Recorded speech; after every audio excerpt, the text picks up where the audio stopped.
As I set out toward the river, I seemed to myself to be nearly weightless. I felt reborn. I felt full of energy and bursting with good health and vitality. Over a period of a few minutes, I had passed from weary, disgruntled skeptic to ecstatic believer. Looking back on it, I believe that for me this was the critical juncture. Why did I not question Dennis more closely? Was I somehow self-hypnotized?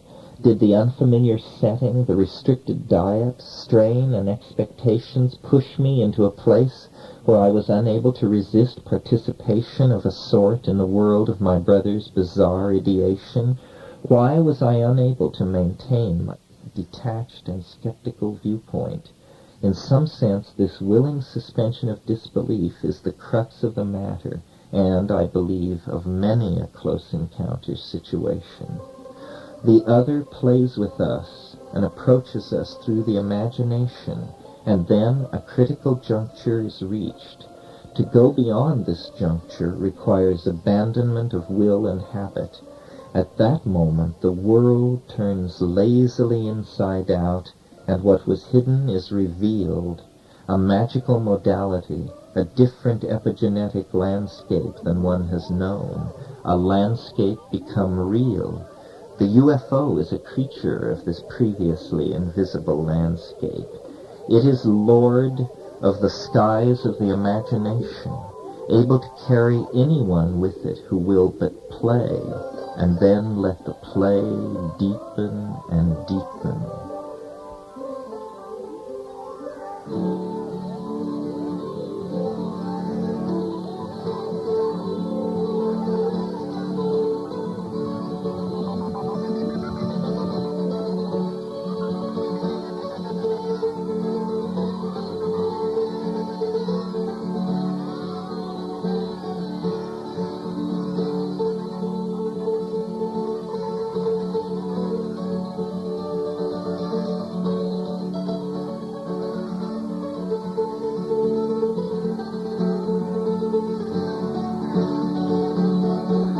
As I walked along that perfect morning, no such soothingly objective thoughts came to me. Instead, I assumed that my body was metabolizing its way toward the resurrection body that we had expected to be part of the success of the experiment. I did not know what was happening in the world or far away, but I did know that since the moment Dennis had pronounced the experiment finished, I had felt an expanding and ever-increasing wave of energy and understanding unfold through my being. As I walked along, what seemed to me then a profound realization came over me. It was that we are all enlightened beings, that only our inability to see and feel ourselves and others as we really are keeps us from shedding our guilt and seeing ourselves as enlightened. I felt very good. I felt better than I had ever felt before, but I couldn't believe what seemed to be happening. It was about a 10 or 15-minute walk to Dave and Vanessa's place. By now it was about 7 a.m. The sun was well up in the sky, and it was a beautiful day. As I walked across the pasture, I would stop and say, "Dennis," and the response was instantaneous. It was just like thought. It confused me. I kept stopping and doing this, sitting down on the grass. Is it all right? What is it? I don't know. I can't understand what it means.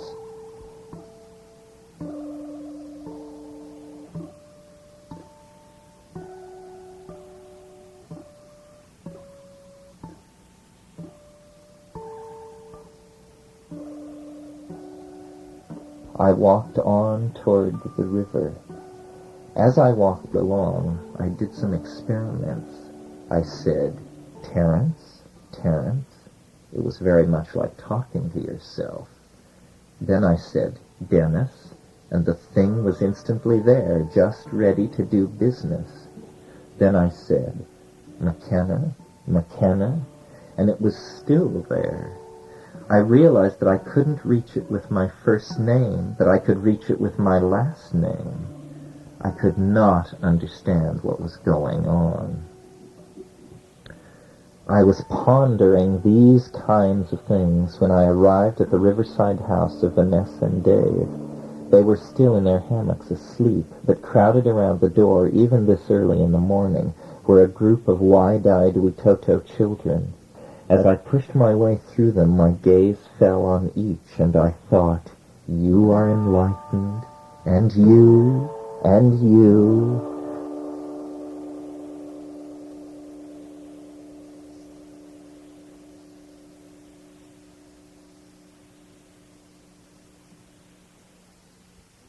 My arrival was the first event of the day for Dave and Vanessa. I told them that we had succeeded, that success was not a condensed hyper-object, but a teaching. I asked them to dress and come with me. While they were gathering their hammocks, they told me that during the darkest part of the night, Dave had awakened, hysterical, in a state not unlike the condition induced in him by the electrical storm the evening before. They had been very agitated during the night and could only attribute this to what we had been doing. I was interested in all of this, but seemed to hear it as from a long distance. I wanted to return to the forest and see what else would unfold. In my mind, I was recalling something else Dennis had said a few minutes before in the pasture.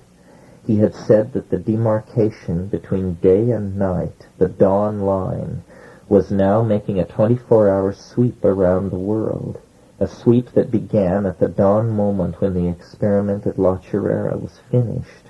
Throughout the world, traffic and factories were coming to a halt. People were standing around and realizing that someone, somewhere, had broken through, that this was not a day like any other day. Dave and Vanessa followed me back to the forest, grumbling a good part of the way.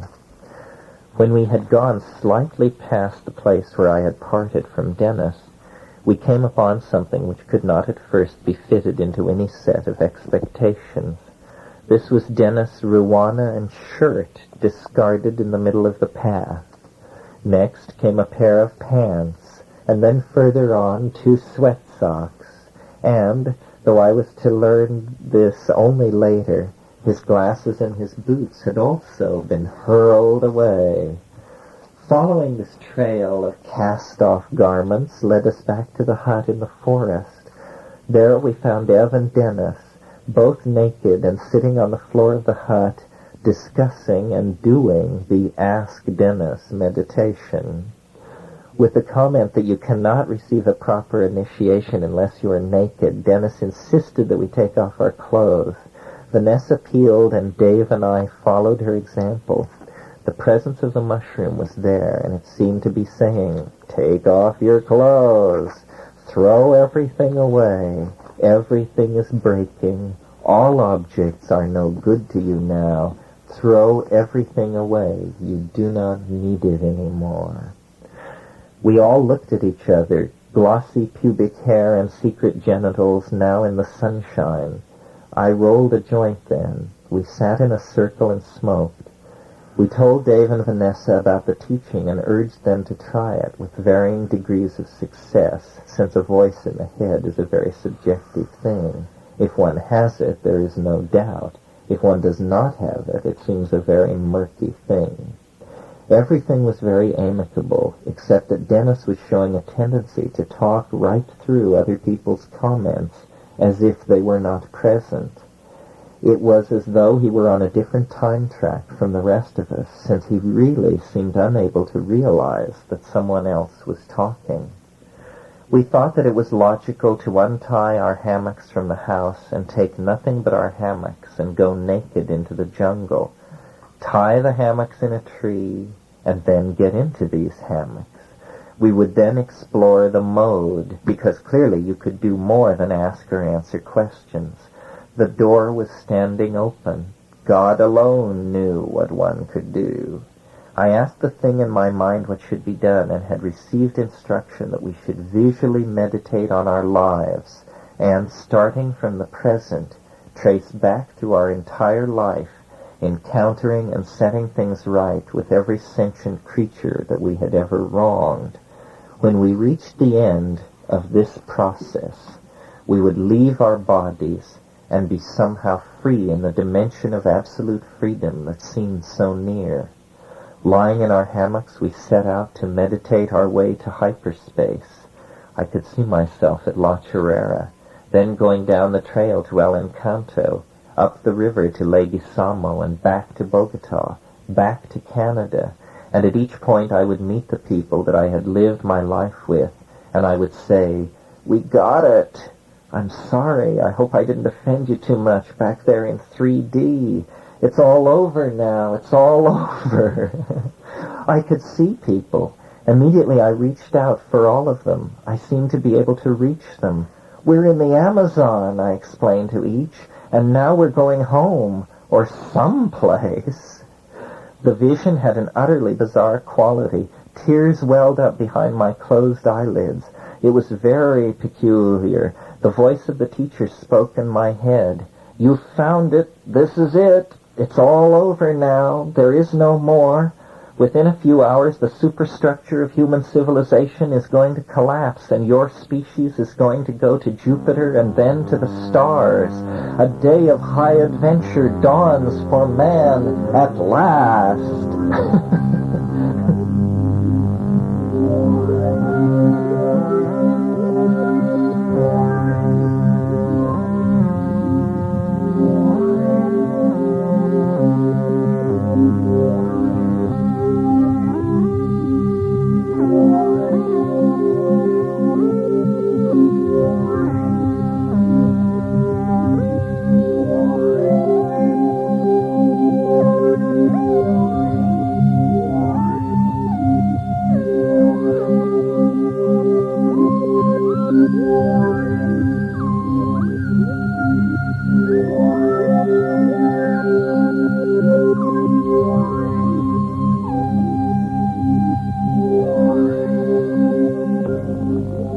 At first, the images welling up behind closed eyes seemed to be deepening and growing more intense, but after an hour, it was clear that they were actually fading.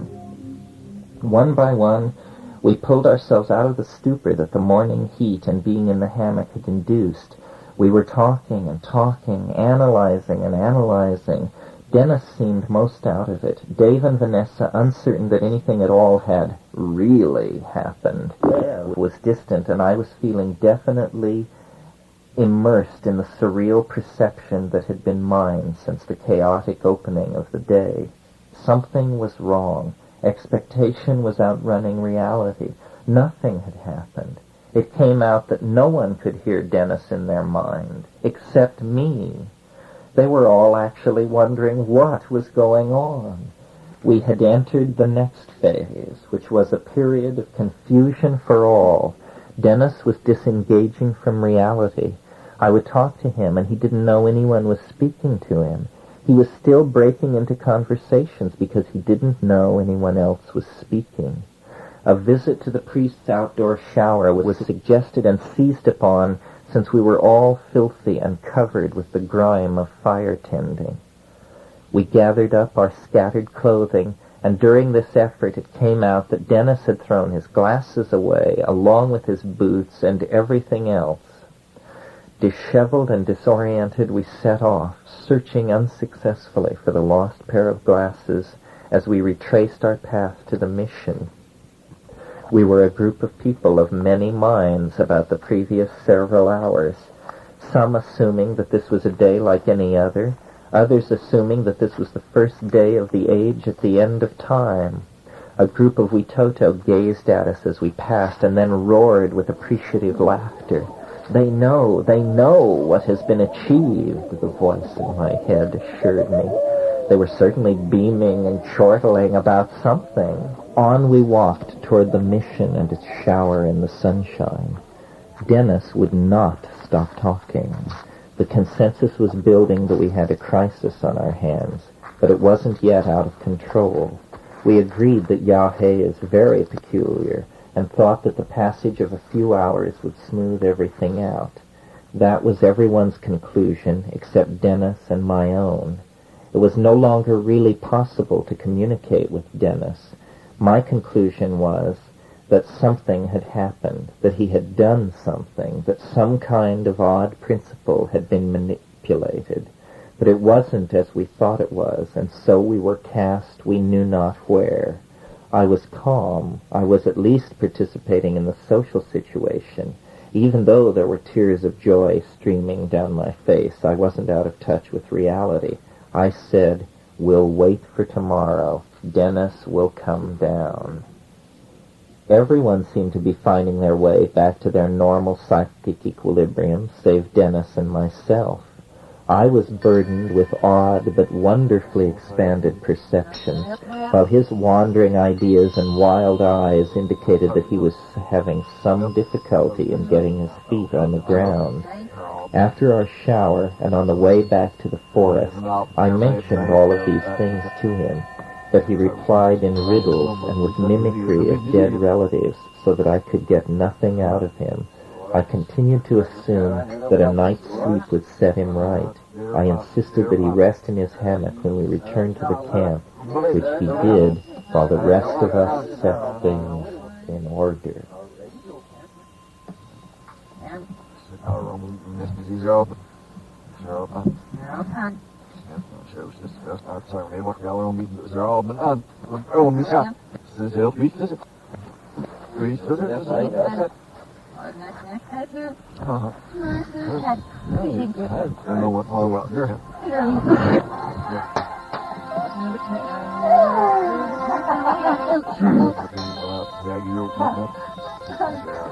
Chapter 12, In the Vortex.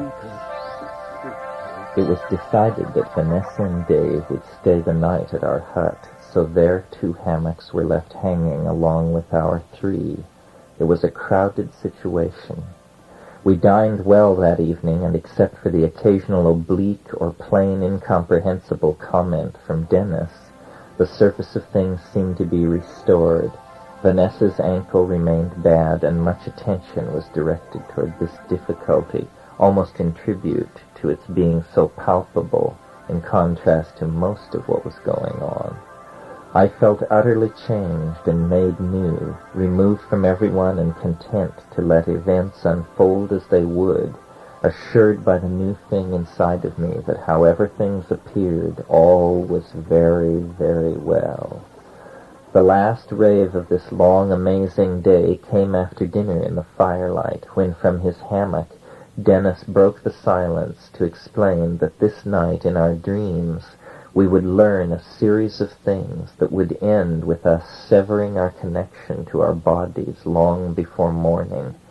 We would reassemble in our perfected astral forms on the bridge of a starship that was in geosynchronous orbit 22,000 miles above the Amazon basin.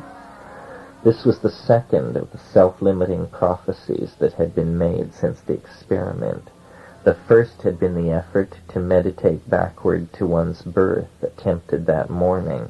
In retrospect, I now see that this eschatological hysteria was one of the chief ways in which my thinking seemed radically different. Over the next weeks and years, there would be many more of these self-testing prophecies, many scenarios of the possible way the world might undergo eschatological transformation. 4 days from the experiment, 5, 7, 10, 16, 21, 40, 64, all were times awaited with hope and willful suspension of disbelief, and all came and went with the eschaton still all-pervading, still very elusive. The idea of a dimension-roving lens vehicle, once articulated, was never far away. His statement was also the first appearance of the UFO image in Dennis' thought since the experiment, a theme to be articulated in 1,000 ways in the days that were to follow. The equation Lapis equals self equals UFO was the operating assumption of Dennis' long voyage of self-discovery and return. With these images of death in sleep and rebirth inside a starship ringing in our minds, we turned in, thoroughly exhausted.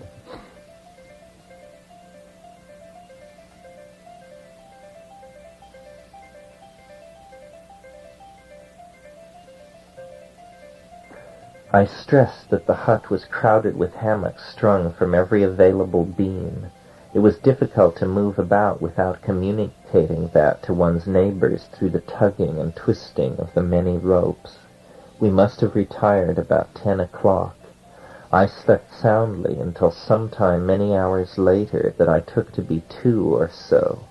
I rose to take the traditional middle-of-the-night piss that the use of condensed milk induces in the explorer. I sat up in my hammock, struggled for matches, and then lit a candle. In the silent night I heard the inrush of my own exclamation of amazement. An intense triple-layered corona of light was shimmering out from the candle flame for a distance of about 4 feet. It was an intense iridescent blue alternating with an equally pure orange. I was immediately reminded of the aura of light that surrounds the body of the resurrected Christ in the painting of that subject by Matthias Grunewald. I understood that he must have seen the same thing that I was seeing now, and later incorporated it into his resurrection. Simultaneously, as though I was having a yet deeper thought, I somehow intuitively understood that the distortion or polarizing of the light of the flame that I was seeing was an effect caused by the distortion of psychic space-time induced by our experiment and the nearby presence of the lapis. This thought was followed by another. Perhaps the temporal and spatial distance from the stone could be gauged by the intensity of the colors in the aura of light around a simple candle. The distortion from light from a candle to act as a detector of the philosopher's stone. I thought of Diogenes prospecting for the good. Was that what he was doing? I thought of the phrase, "It is better to light one candle than to curse the darkness," and I laughed.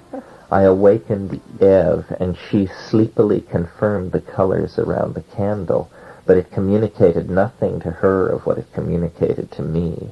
She rolled over, and when I returned from going outside, she was snoring softly. As I climbed back to my hammock, I counted heads and noticed that everyone was present and seemingly completely asleep. I lay awake a long time, thinking. All seemed still. As breakfast unfolded the following morning, the 6th of March, it became clear that the restful sleep I had imagined we had all shared the night before had been anything but that. From Dennis, still disorganized but ample comments, it emerged that he had, or imagined he had, a very active night.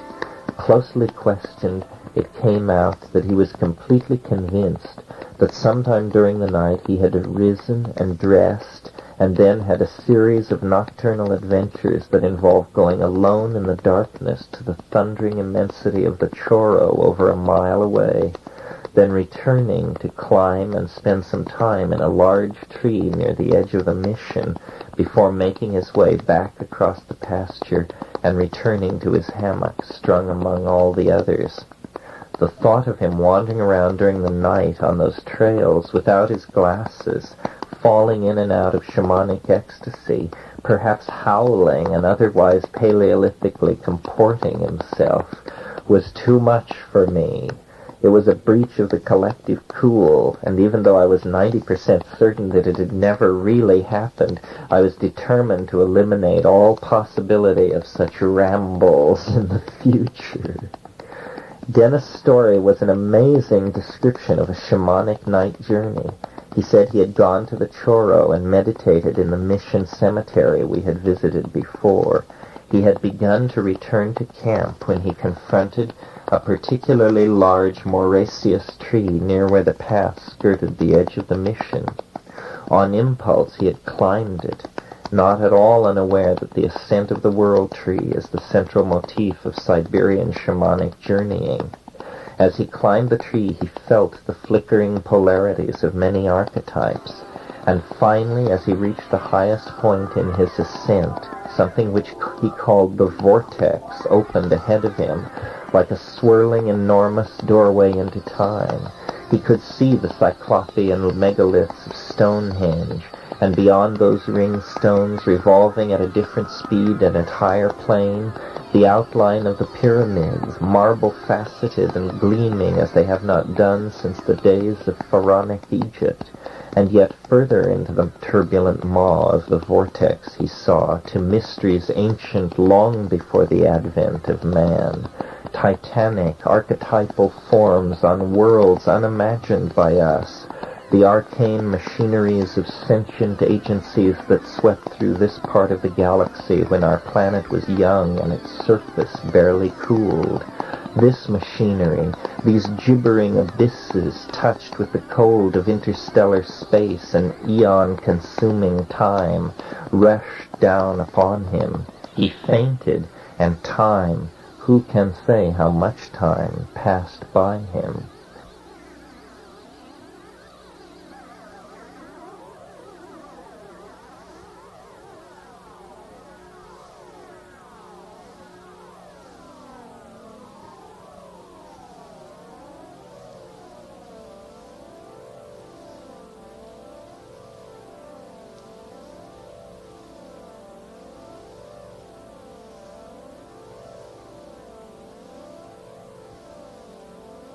He next found himself in the pasture, a few hundred feet from his newly discovered axis mundi.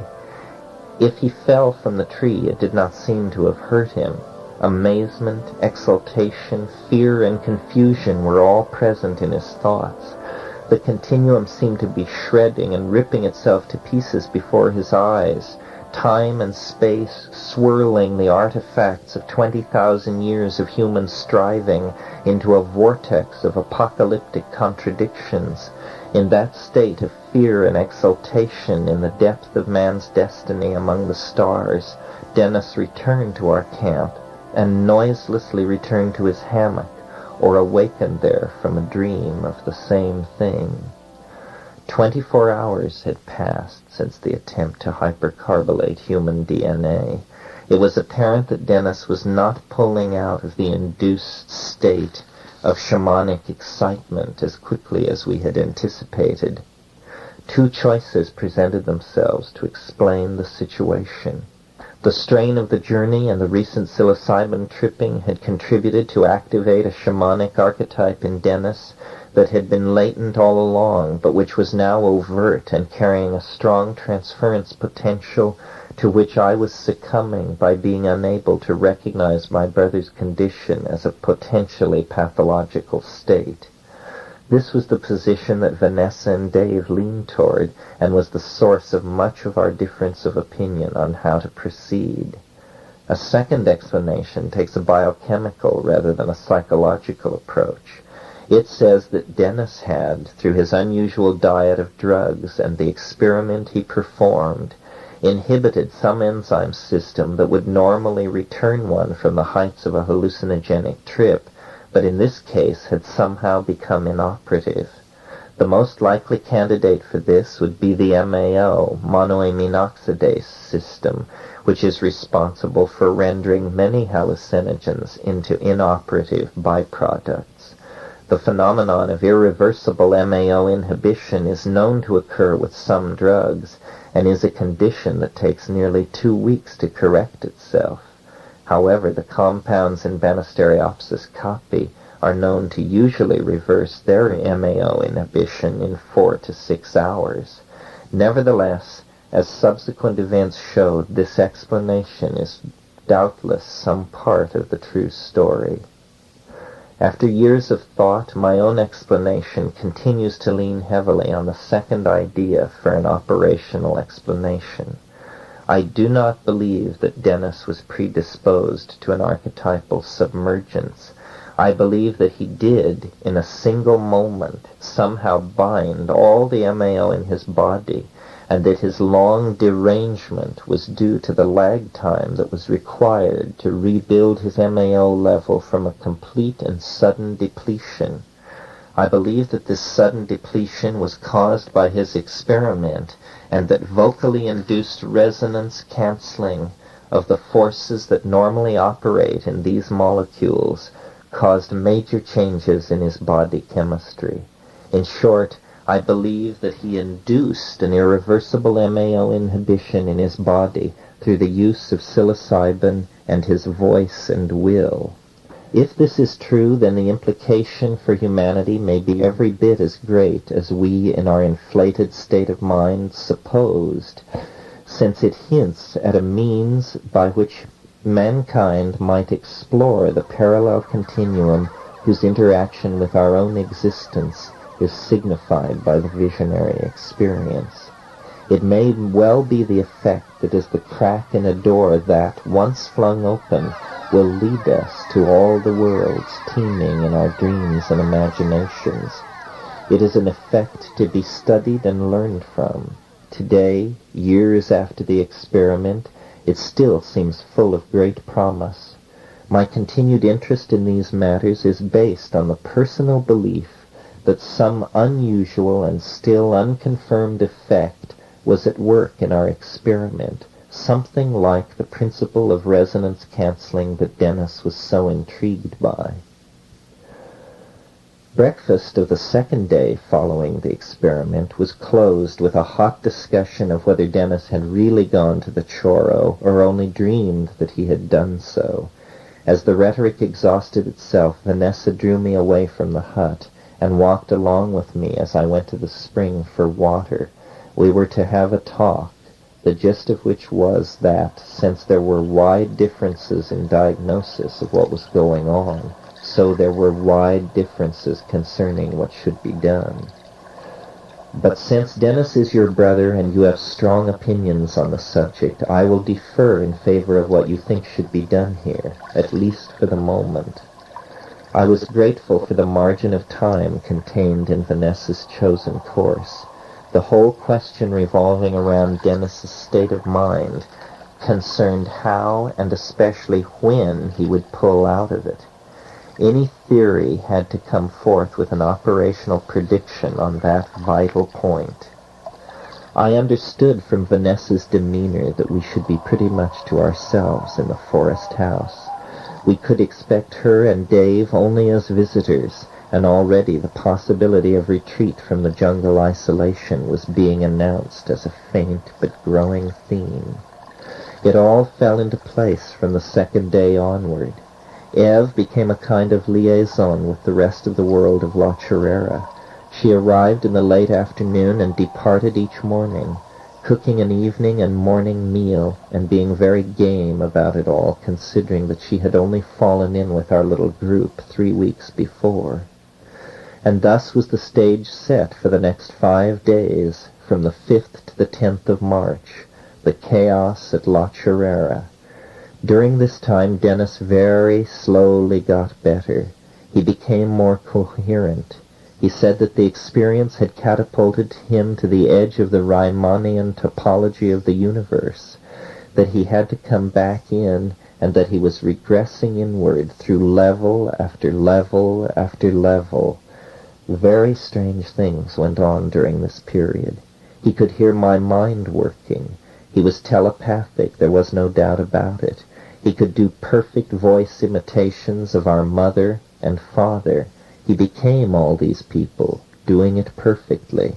And there was much more, a vision of 20th century history, building the lens, and the end of time.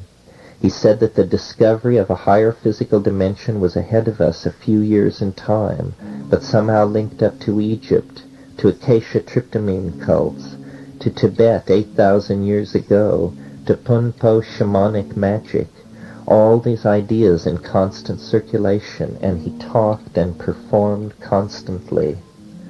No notes exist from that period. So filled was I with the assumption that we were abiding in eternity that I felt no need to write at all. As the world seemed to me to grow more perfect, I determined at some point I would write a poem, but that moment never came. Nothing is coherent or connected from those 5 days. I remember that they were the most intense times that I have ever gone through, and that there was not an emotional or intellectual chord in the human register that was not rung again and again in 1,000 variations.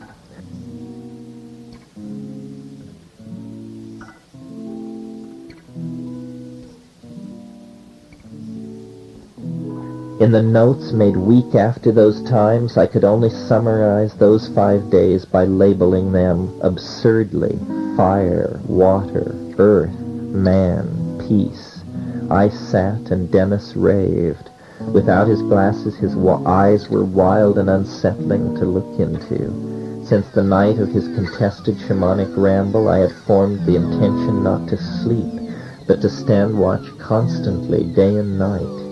For the next 9 days, I neither slept nor needed sleep, though I know that such cases are on record. For years after the experience, the lack of a need for sleep for 9 days, which I personally underwent, seemed to me the most solid argument for the reality of the forces that we experimented with. For I did not merely not need to sleep, but was constantly thinking in a rich, calm, image-filled way that made my normal thought process seem a pale and jerkily animated shadow of the mental power that I felt throughout the sleepless period and long afterward. The time that we were moving through seemed made of the reflections of what had preceded it and what was to follow. The first night that followed upon my decision not to sleep was passed in deep reverie and a growing amazement that I was actually functioning without any apparent need of sleep. In the last of the darkness before dawn, at a time that I felt was exactly the time when we had performed the experiment 2 days before, I heard Dennis stir in his hammock inside the hut.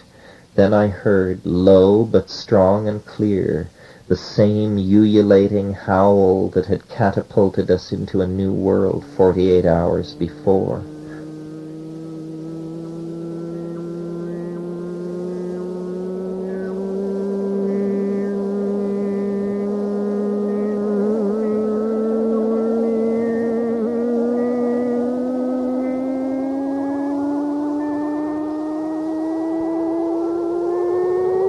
Three times it sounded, just as something in my mind assured me that it would.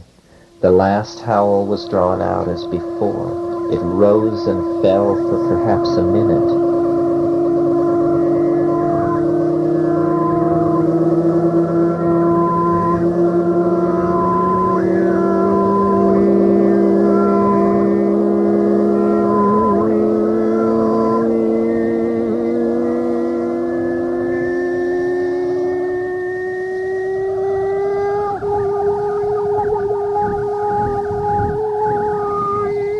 Then, as it faded away, I again heard the cock crow drifting across the whitening air from the mission.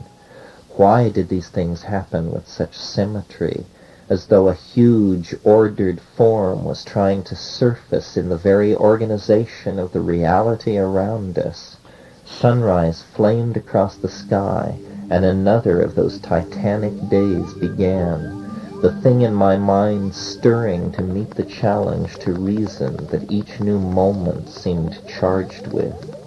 All that remains of those times are images and incidents, only metaphors acted as sustained themes. All was myth-making and image-making, mercurial, meta-leveled, ever-flowing.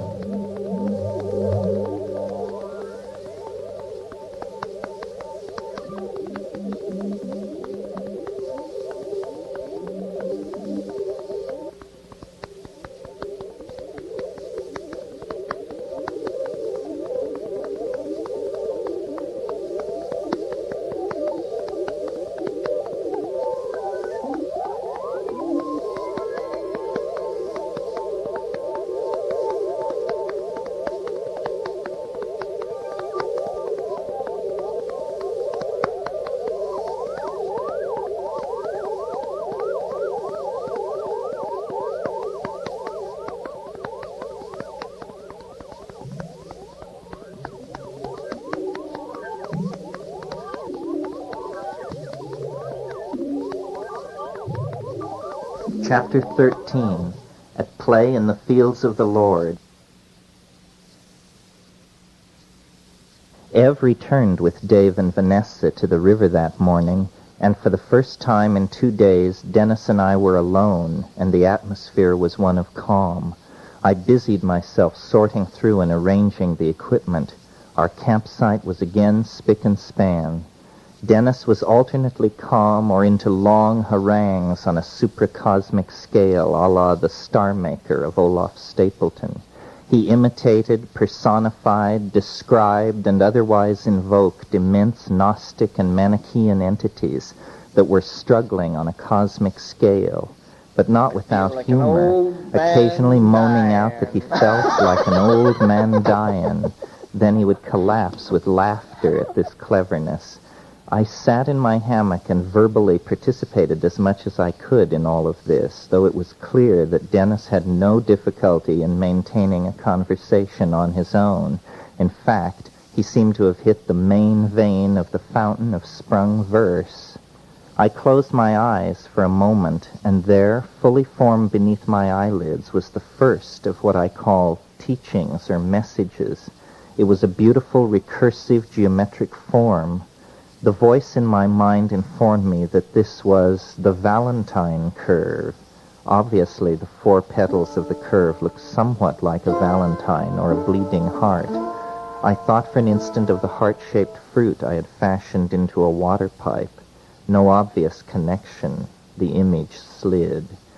I went and got my notebook and drew the Valentine curve, at first crudely, later much more smoothly. It made me think of Basil Valentine, an alchemist, author of the Triumphal Chariot of Antinomy. I had read the book, but could remember virtually nothing about it.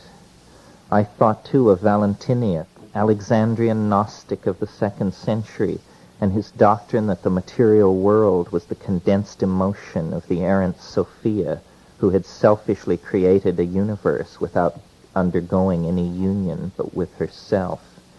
The condensation of emotion into matter, the theme was hair-raising.